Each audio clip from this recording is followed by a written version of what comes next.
በስመ አብ ወወልድ ወመንፈስ ቅዱስ አሐዱ አምላክ አሜን። በስመ አብ ወወልድ ወመንፈስ ቅዱስ አሐዱ አምላክ አሜን። በስመ አብ ወወልድ ወመንፈስ ቅዱስ አሐዱ አምላክ አሜን። ሰላም ለይኩሙ ክብራን አሐትየ ወአኀውየ እፎ ሃለውኩሙ ሰላም ንኣኻትም ይኹን ክብራት ኣሕዋተይን ኣሓተይን ከመይ ኢኹም? ከም እግዚአብሔር ቅዱስ ፈቃድ ካብ ዝሓለፈ ዝቐፀለ ናይ ንስሐ ህይወት ብኣቦና ኣቡነ ሽኖዳ ሳልሳዊ ዝተፅሓፈ መበል 24 ክፋል ሒዘልኩም መፅእ እኒኹ ጀሚረ ክሳብ ዝውድእ ምሳይ ክፀንሑ ብትሕትና ይምሕፀን። ክትኣቲ ተለኹም ናይ ደወል ምልክት ብምፅቃጥ ቤተሰብ ኩኑ። ቤተሰብ ዝኾንኩም ድማ ላይክ ሸር ብምግባር ምብርታዕኹም ኣይፈልየኒ። ስለትገብሩለይ ኩሉ ምብርታዕ ድማ እግዚአብሔር ኣምላኽ የኽብረለይ። ናብቲ ትሕዝቶይ ከብለኩም ናይ ንስሐ ህይወት መበል 24 ክፋል ኣነ ዝሰራሕኽዎ ሓጢኣት ሰብ ኩሉ ዝሰርሖ እዩ እሞ ዝተፈለየ ኣይኮነን። ስለዚ ከመይ ገይረ ካብ ሰብ ክፍለ? በዚ ናይዞም ሰባት ሓሳብ ንሳቶም ዝሰርሕዎ ሓጢኣት ብዙሓት ሰባት ዝፈፀሙ ሓጢኣት እንተኾይኑ ብውልቂ ክሕተትሉ ኣይግባእን እዩ እሞ ከምኡውን ንስሐ ክኣትውሉ ኣየድዮምን እዩ። ንዕኦም ሓጢኣት ምስራሕ ናይ ሕብረተሰብ ሓጢኣት ምፍፃም ምኽንያት ከም ዝኾኖም ይቆፅሩ። ይኹን እምበር ሓጢኣት ስለ ዝኾነ ዝፈፀሞ ኣካል ክሕተተሉ እዩ ዝግባእ። ስለዚ ድማ ካብ ሓጢኣት ምፍላይ ይግባእ እምበር ህዝቢ ሓጢኣት ሰሪሑ እምበር ኣብ ናይ ሓጢኣት ባሕሪ ምሕንባስ ኣይግባእን። ንምሳሌ ኣብ ኖህ ዘመን ኩሉ ህዝቢ ኣብ ሓጢኣት ኣብ ዝነበረሉ ግዜ ኖህ ግና ኣብ ቅድሚ እግዚአብሔር ጻድቕ ደኣ ነበረ እምበር ነይቲ ህዝቢ ህይወት ምኽንያት ገይሩ ሓጢኣት ኣይሰርሐን። ኣብ ናይ ኖህ ግዜ ኣብ ቅድሚ እግዚአብሔር ጻድቕ ነበረ እምበር ናይቲ ህዝቢ ህይወት ምኽንያት ገይሩ ሓጢኣት ኣይሰርሐን። ኦሪት ዘፍጥረት ምዕራፍ 6:5 ኦሪት ዘፍጥረት ምዕራፍ 7:23 ነዚ ዝተመልከተ ቅዱስ ጳውሎስ ነዛ ዓለም ኣይትምሰልዋ ብምባል ይመኽረና። ሮሜ ምዕራፍ 12:2 10 ዝኣኽሉ ጻድቃን እኳ ዘይተረኸብዋ ናይ ሶዶም ከተማ ካብ በዝሒ ሓጢኣት ህዝቢ እተለዓለ ክትቃፀል እንከላ ሎጥ ግና ኣብ ቅድሚ እግዚአብሔር ጻድቕ ነበረ። ምስ ህዝቡ ክመሳሰል ኢሉ እውን ንሓጢኣት ኣይተገዝአን። ብምልኦም ናይ ግብፂ ህዝቢ ጣዖት ከምልኹ እንከለዉ ጻድቕ ዮሴፍ ግና ንእግዚአብሔር ደኣ የምልኽ ነበረ እምበር ኣብ ኣምልኾ ጣዖት ምስኦም ኣይሓበረን። ኦሪት ዘፍጥረት ምዕራፍ 37 ኣብ ባቢሎን ዝተማረኹ 3 ደቂቕ ከምኡውን ቅዱስ ዳንኤል ንእግዚአብሔር ደኣ የምልኹ ነይሮም እምበር ኣብ ጣዖት ኣምልኾ ምስ ባቢሎናውያን ኣይተሓባበሩን።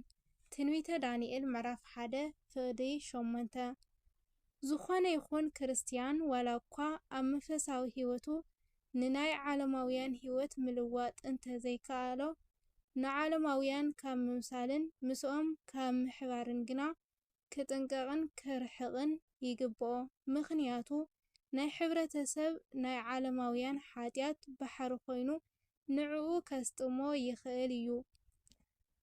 ንእግዚአብሔር ዘፍቅር ልቢ ዘለዎ ሰብ ግና ሓያል እዩ ምዃኑ እውን ናብ ንስሐ ህይወት ኣብ ዝገብሮ መንፈሳዊ ጉዕዞ ብዙሕ ፈተናታት እኳ እንተንጋጠሞ ንኹሉ ዝኽተሎ መጠን ተዓጊሱ ኣብ ፍጻሜ ንምብጻሕ ይጽዕር።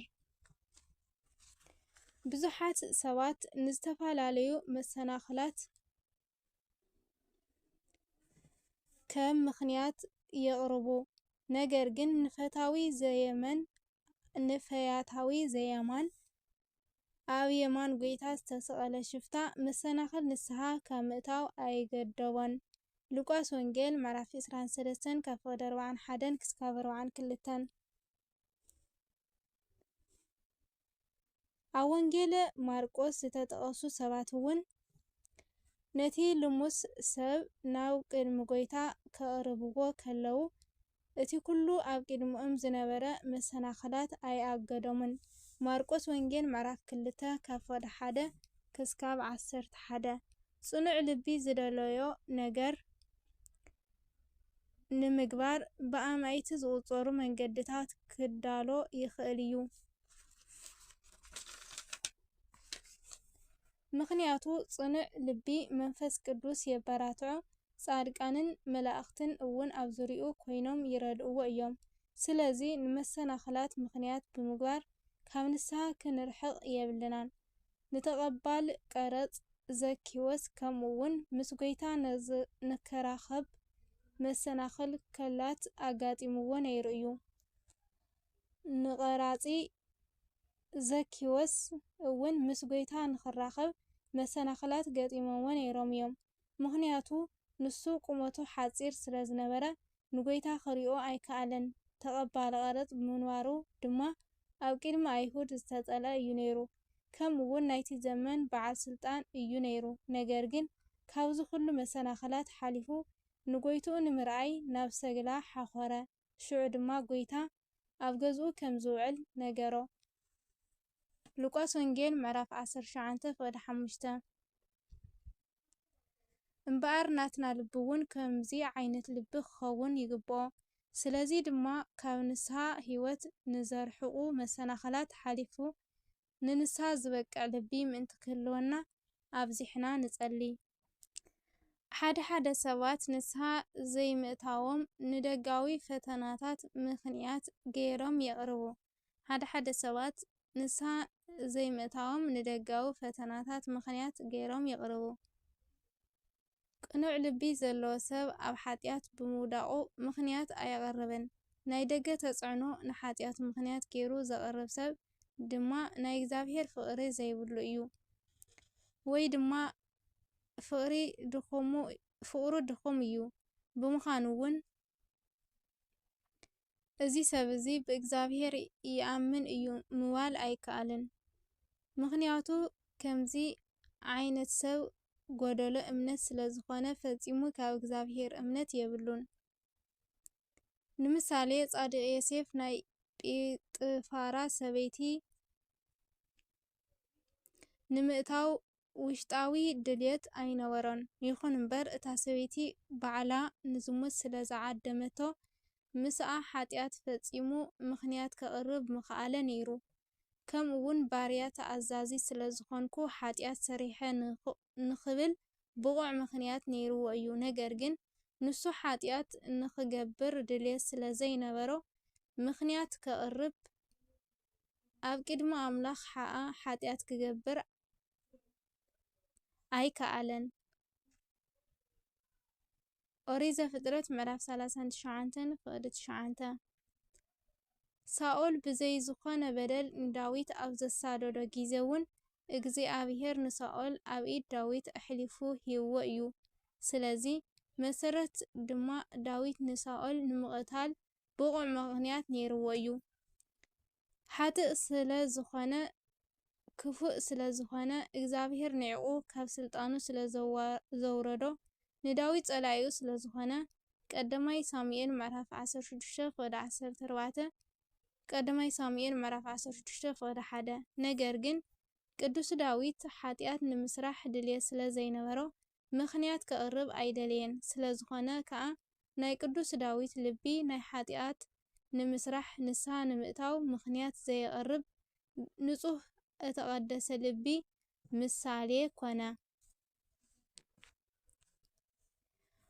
ብዙሓት ኣነ ድኹም እየ፣ ናይ እግዚኣብሔር ትእዛዝ ድማ ከበድትን ኣሸገርትን እዮም፣ እንታይ ክገብር ይብል እዩ። ናይ እግዚአብሔር ረድኤት ዝረሳዕና እንተደኣ ኮይና ብርግጽ ድኹማት ኢና። ንእግዚአብሔር ዘምልኽ ሰብ በይኑ ስለ ዘይኮነ ሰብ ብባህሪኡ ድኹም ዋላ እንተኾነ ብረድኤት እግዚአብሔር ዘይክእሎ የለን። ከምቲ ሐዋርያ ቅዱስ ጳውሎስ በቲ ሓይሊ ዝህበኒ ብክርስቶስ ክህሉ ክኽእሎ እየ ዝበሎ ፊልጵስ ምዕራፍ 4:13 ዝጽሊ ሰብ ካብ እግዚአብሔር ሓይሊ ንምርካብ ስለ ዝጽሊ ድኻም ኣይስምዖን፣ ድኹም እውን ኣይኮነን። ጸሎት እውን ሓይሊ ትገብር እያ።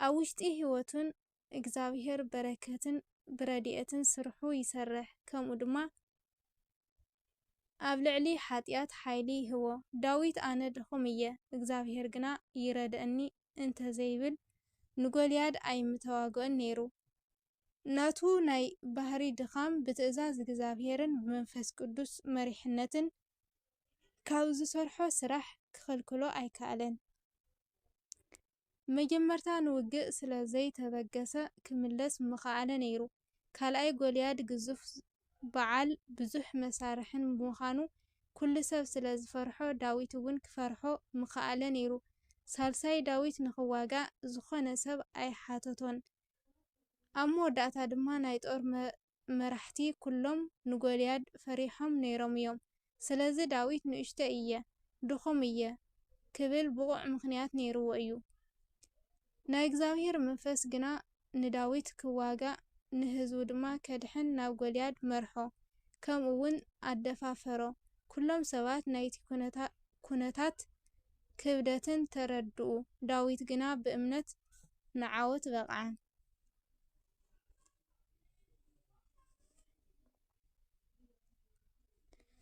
ይብል ቃሉ ስለ ቅዱስ ቃሉ ቅዱስ እግዚአብሔር አምላክና ሽሙ ዝተኸበረ ዝተመስገነ ይሁን መበል 25 ክፋል